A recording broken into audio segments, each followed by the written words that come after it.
নওগাঁয় সবজি বাজার পরিস্থিতি জানাতে যুক্ত হচ্ছেন সহকর্মী শফিক ছোটন। শফিক, বাজারে সবজি সরবরাহ কেমন দেখছেন আর দাম নিয়ে ক্রেতা বিক্রেতারা কি বলছেন?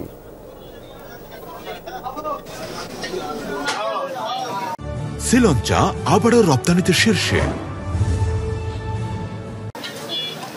দেবাশিস, সবজির সরবরাহ কিছুটা বেড়েছে, অর্থাৎ আগাম শীতকালীন যে শাকসবজির চাষ করেছিলেন কৃষক সেগুলো বাজারে উঠতে শুরু করেছে এবং আমরা বাজারে দেখছি ফুলকপি, বাঁধাকপি, মূলা, টমেটো, গাজর এই সবজিগুলো কিন্তু বাজারে উঠেছে। পাশাপাশি আমরা দু একটি দোকানে শিম দেখেছি। তারপরেও বাজার দর কিন্তু কমছে না আগের চেয়েতে, বরং সপ্তাহের ব্যবধানে কেজি প্রতি 15 থেকে 20 টাকা, কোনো কোনো সবজি বা পণ্যে কিন্তু 30 থেকে 40 টাকা পর্যন্ত বেড়েছে। সবচেয়ে বেশি দরে বিক্রি হচ্ছে কাঁচামরিচ।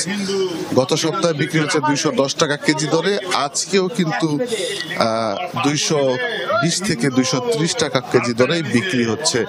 এবং ফুলকপি, বাঁধাকপি এই সবজিগুলো বিক্রি হচ্ছে 90 থেকে 100 টাকা কেজি দরে। এছাড়া বেগুন, করলা বা অন্যান্য যে সবজিগুলো আছে, গ্রীষ্মকালীন সবজি এখনো বাজারে আছে, সেগুলো কিন্তু 70 থেকে 80 টাকা কেজি দরে বিক্রি হচ্ছে। সব মিলিয়ে বলা চলে যে আসলে সবজির বাজার দর বেশ ঊর্ধ্বমুখী এবং এখানকার ক্রেতা বিক্রেতারা বলছেন যে সবজি কৃষক পর্যায় থেকে বাজারে না আসার কারণেই দর বেড়েছে।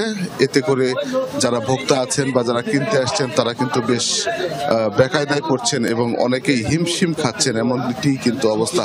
কোনো সবজি আসলে 60 টাকার নিচে মিলছে না কেজি, যার কারণে ভোক্তাদের বেশ কষ্টের মুখোমুখি হতে হয়েছে।